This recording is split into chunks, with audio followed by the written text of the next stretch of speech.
우리 하나님과 동행하는 삶입니다. 여러분, 여기 혹시 계신 분 중에 하나님 보신 분 있으실까요? 아무도 없으시죠? 아무도 없으신데 저도 못 봤습니다.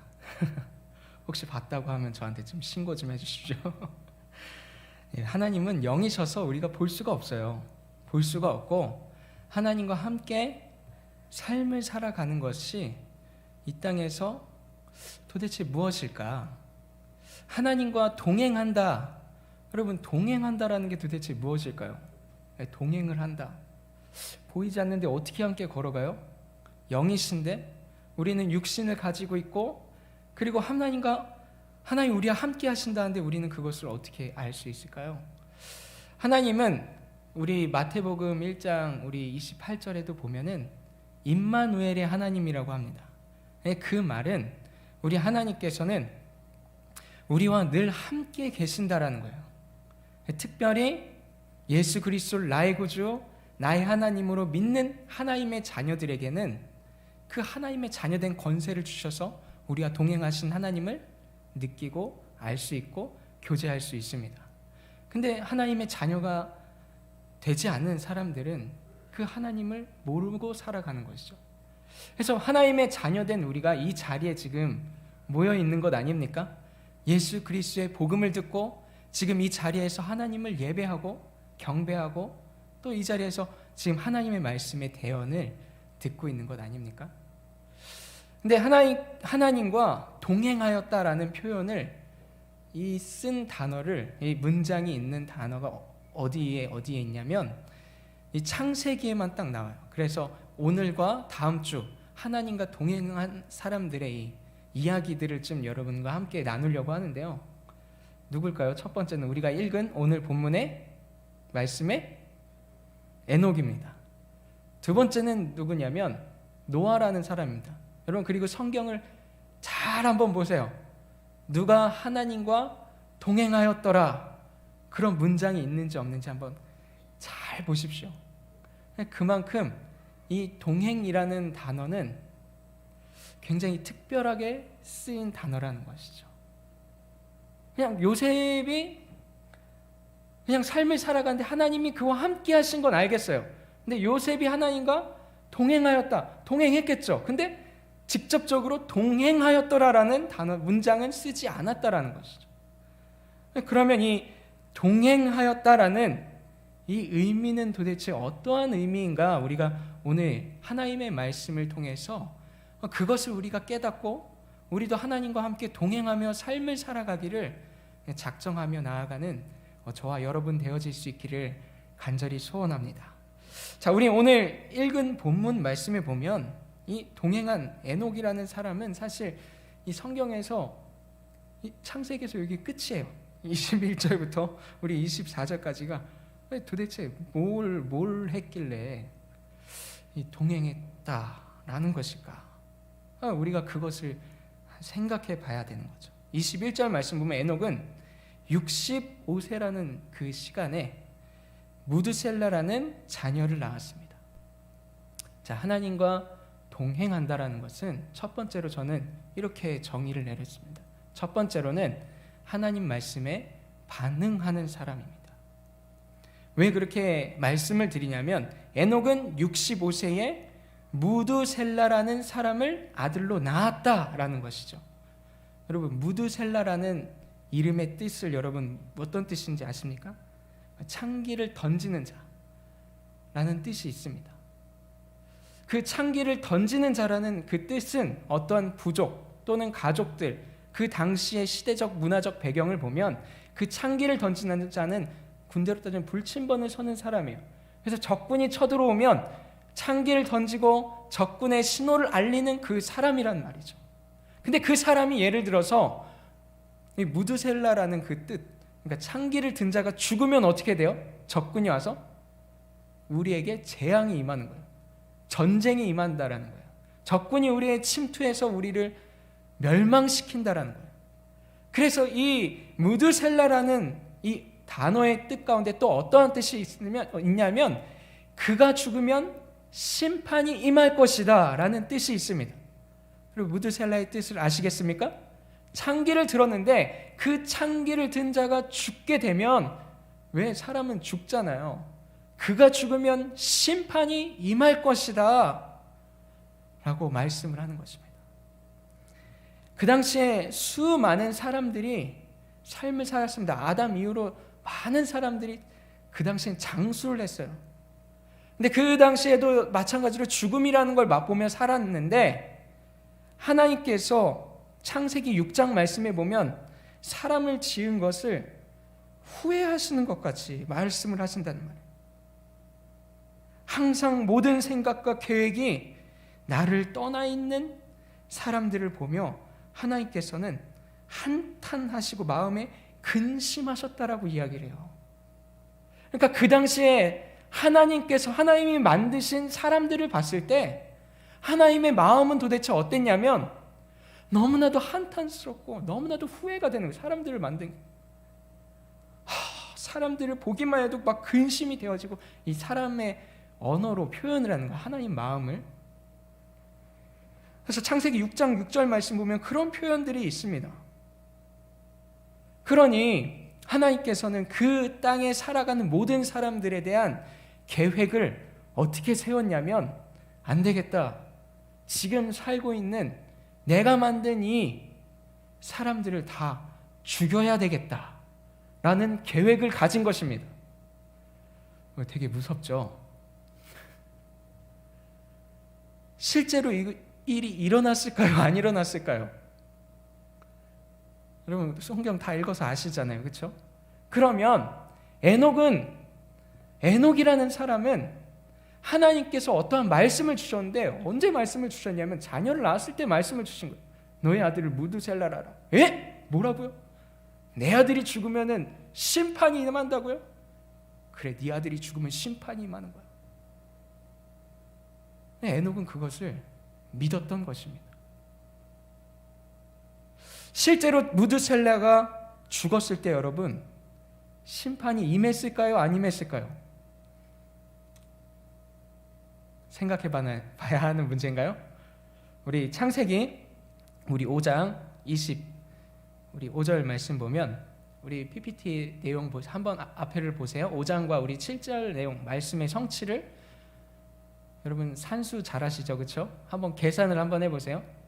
무드셀라라는 사람이 이제 180 몇 세예요? 7세. 187세에 라멕이라는 사람을 낳았대요. 그러면 187 플러스, 자, 그 다음에 그의 아들 라멕이라는 사람 180 몇 세요? 2세 때 이제 노아를 낳았다는 거죠. 그러면 더하기를 한번 해보세요. 187 플러스 182 플러스 노아라는 사람이 몇 세 때? 600세 되던 해에 둘째 달 곧 그 달 이제 하늘의 문이 열리고 하나님의 심판이 임했어요? 안 임했어요? 하늘의 문이 열리고 대홍수가 그 땅에 임한 것이죠. 사람들 다 진짜 쓸어버렸습니까? 안 쓸어버렸습니까? 다 하나님께서 쓸어버리는 심판을 행한 것입니다. 무드셀라는 몇 살에 죽었어요? 5장 27절 말씀에 보면 몇 세라고 나와 있습니까? 969세. 자, 5장 27절 빼고 나머지 더하기를 한번 해보시겠습니까? 심판이 임할 때를. 그럼 몇이죠? 산수로 해보면 969 맞죠?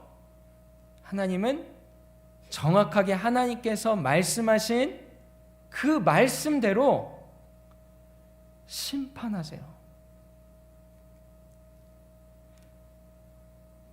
하나님과 동행하는 것이란 하나님께서 우리에게 말씀하시는 말씀에 반응하고 관심을 갖고 귀를 기울이고, 하나님의 마음이 이 땅 가운데 사람들을 봤을 때 한탄하신다고, 이제 마음에 근심이 있다고 하셨어요.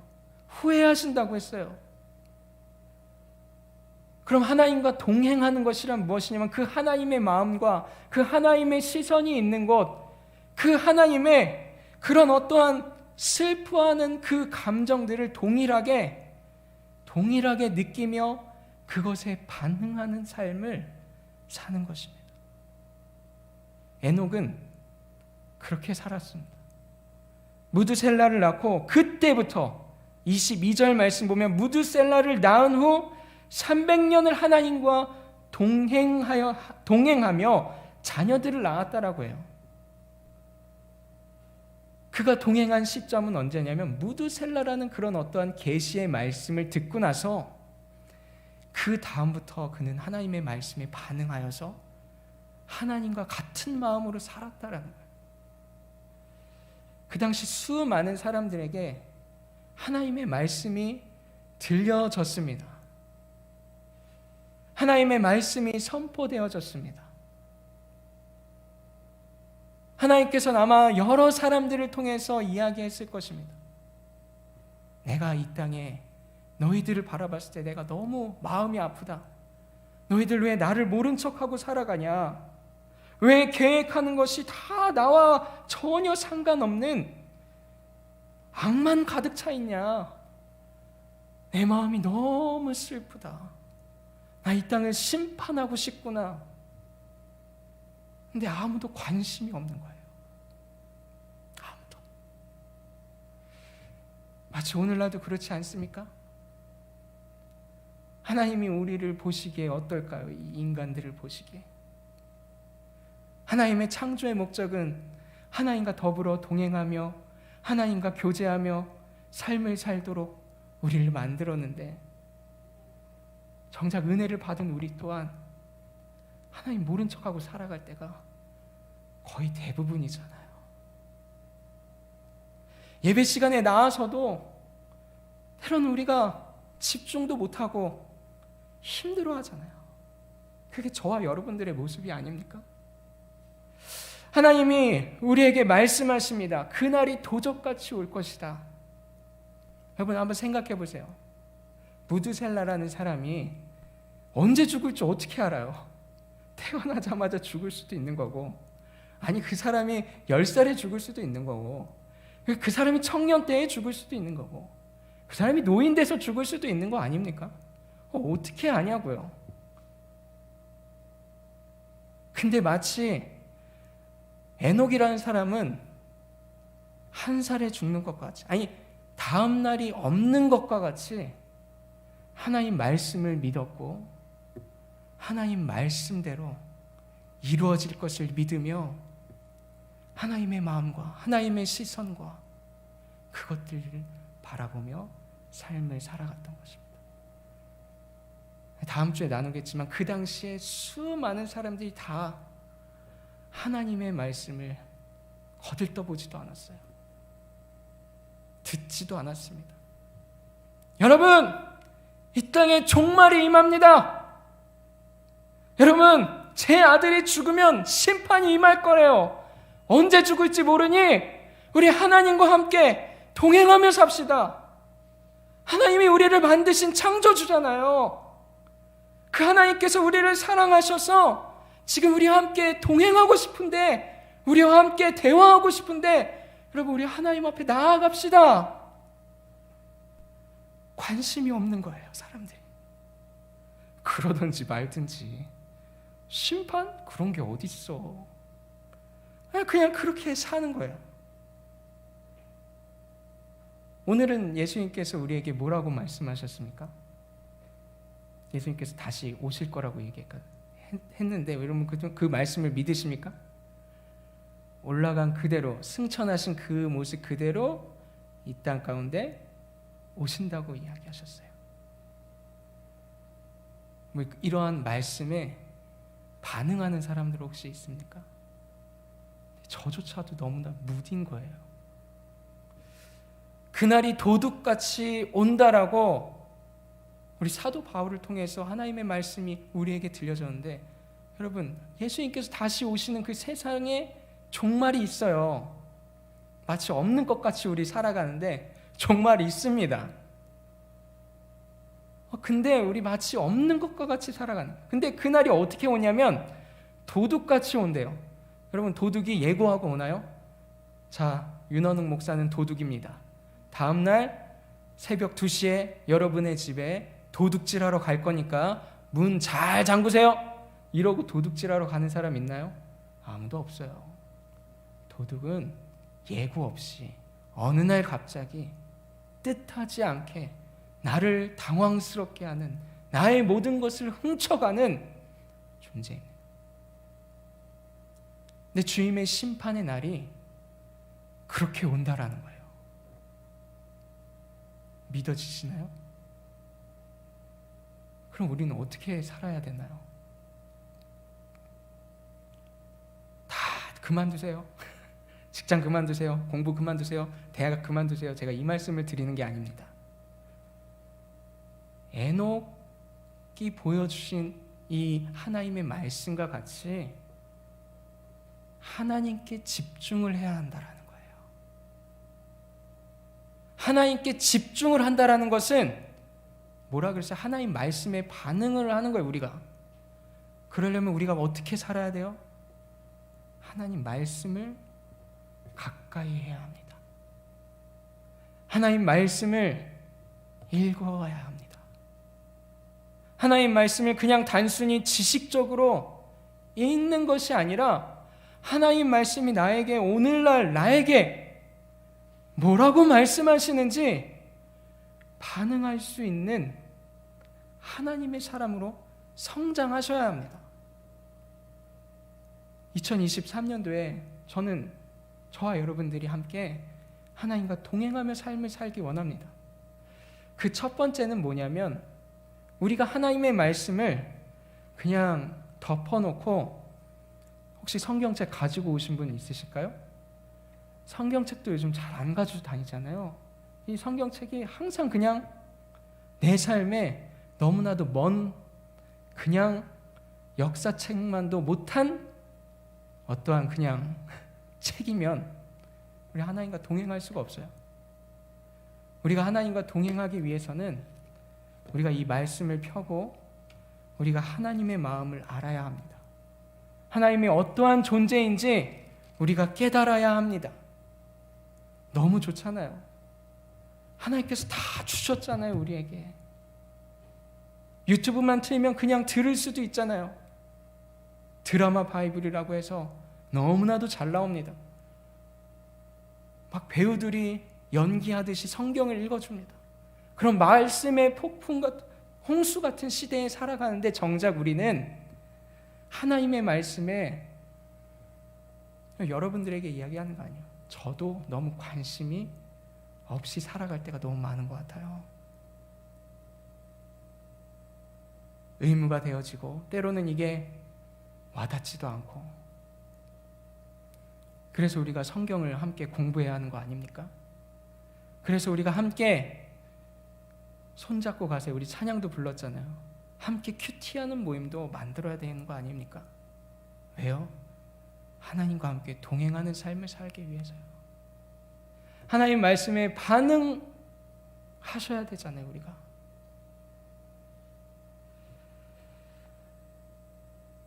창세기 5장 22절에는 그렇게 하나님과 300년을 동행했다라고 이야기하고, 그리고 24절 말씀 보시면 에녹이 아주 간단하게 그의 삶을 정리해 놨는데, 에녹이 하나님과 동행하더니 하나님이 그를 데려가심으로 세상에 있지 아니하였더라라고 하나님의 말씀은 말씀하고 있습니다.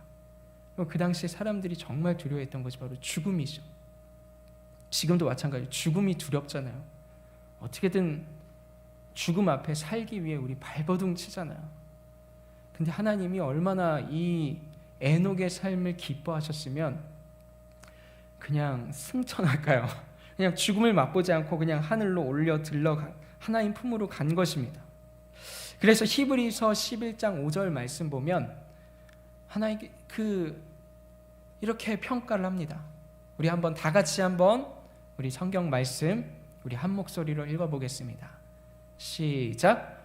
믿음으로 에녹은 죽음을 보지 않고 옮겨졌으니 하나님이 그를 옮기심으로 다시 보이지 아니하였느니라. 그는 옮겨지기 전에 하나님을 기쁘시게 하는 자라 하는 증거를 받았느니라. 아멘. 하나님을 어떻게 했다고요? 그가 동행하며 하나님을 기쁘시게 하는 자다. 그러면 그는 하나님의 말씀을 받은 사람이었습니다. 수많은 사람들은 하나님의 말씀에 관심도 없고 하나님이 뭐 얘기하든 말든 내 삶에 뭐 아무런 관련이 없어. 난 그냥 내 삶을 잘 살면 되지. 뭐 하나님의 말씀이 중요해. 다 그렇게 삶을 살아가는데 에녹은 하나님의 말씀에 귀를 기울이고 하나님의 말씀에 집중을 하며 하나님의 말씀에 반응하여서 하나님의 마음으로 하나님의 눈과 귀로 삶을 살았던, 동행했다라는 것이죠. 근데 그것이 하나님 앞에 기쁨이 되어졌고 또 그가 했던 일은 도대체 무엇인가? 하나님께서 뭐 때문에 그렇게 그를 기뻐하셨는가? 성경에 한 곳에 더 에녹에 대한 기록이 있습니다. 유다서입니다. 유다서 14절입니다. 이 말씀에 보면 아담의 7대 손 에녹이 이 사람들에 대하여서도 예언하여 이르되 보라 주께서 그 수만의 거룩한 자와 함께 임하셨나니 라고 기록이 되어 있습니다. 에녹이 하나님과 동행하며 한 행동, 그러니까 하나님과 함께 그 동행하면서 300년 동안 그가 했던 하나님을 기쁘시게 했던 것은 무엇이냐면 예언을 했다라는 거예요. 예언. 그러니까 앞으로 미래에 있을 일, 내가 받은 확실한 말씀, 내가 하나님으로부터 확실하게 내 아들을 낳았을 때 받았던 그 말씀을 전했다라는 거죠. 하나님의 말씀에 반응하였고 그 말씀에 확신이 들어서 그것을 증거하는 삶을 살았던 것입니다. 우리 3부, 우리 예배를 드리는 여기 모인 모든 성도들이 저를 포함해서 그렇게 삶을 살았으면 좋겠습니다. 2023년도에는 정말 하나님의 말씀이 나와 아무런 관련이 없어. 나는 이것에 관심이 없어. 하나님의 마음에 관심이 없어. 하나님이 어디를 보고 계시는지 나는 상관이 없어가 아니라 하나님은 어디를 보고 계시지? 지금 2023년도에 하나님께서 나에게 말씀하시는 말씀은 무엇이지?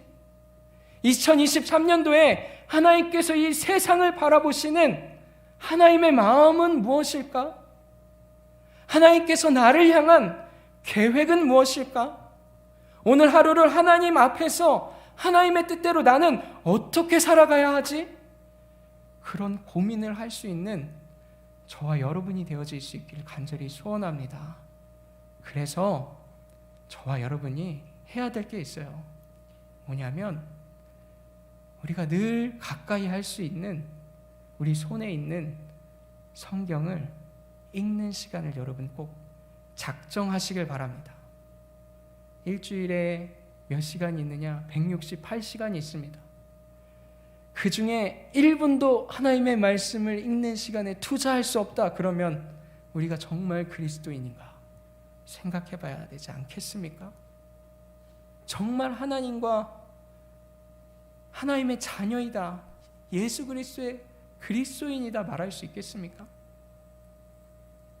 하루에 한 번은 그래도 하나님의 말씀을 내가 읽고 반응하며 하나님의 뜻을 알아갈 것이다 하는 작정의 시간들을 여러분 오늘 이 말씀을 들으시고 작정하십시오.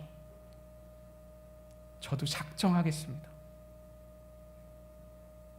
그래서 하나님이 이 시대에 원하시는 말씀을 들어야 하지 않겠습니까? 하나님이 오늘 나에게 주시는 말씀을 들어야 하지 않겠습니까? 그리고 더 나아가서 저는 저와 여러분이 그런 삶을 살았으면 좋겠습니다. 에녹처럼 예수 그리스도에 대해서 예언하면서 그렇게 보이지 않는 미래를 예언하면서 삶을 살면 얼마나 좋겠습니까? 근데 내가 받은 그 하나님의 말씀의 확신을 그 우리 같은 성도들 안에서 나눌 수 있는 우리가 먼저 되었으면 좋겠습니다. 그게 바로 다락방 모임이에요. 하나님이 나에게 무엇이라 말씀하는가? 하나님이 오늘 나에게 이 성경을 통하여서 나에게 말씀하시는 말씀은 무엇인가? 하나님 앞에서 나의 모습은 어떠한 모습인가? 그걸 나누는 모임이 어디라고요? 다락방 모임입니다. 다락방 모임에 예배를 끝나고 나아가서 말씀을 나누는 거예요. 그 외의 시간 여러분 재밌게 노세요. 농구도 하고 뭐 등산도 다니고 재밌게 친교를 누리며 노십시오. 그게 교회입니다. 근데 반드시 지켜주셔야 할 게 있습니다. 다락방 모임에서는 하나님의 말씀에 반응하는 여러분들의 삶을 반드시 주변 우리 교우들에게 먼저 증거해 주십시오. 그렇게 우리가 하나님의 말씀을 나누는 그것이 습관화되어졌을 때 우리가 세상에 나아가서 말씀대로 살아가는 삶이 이루어지는 것입니다. 하나님과 동행하는 삶을 살아갈 수 있는 것입니다. 그럼 그렇게 2023년도에 하나님과 동행하며 나아갈 수 있는 저와 여러분이 되어주시길 간절히 소원합니다.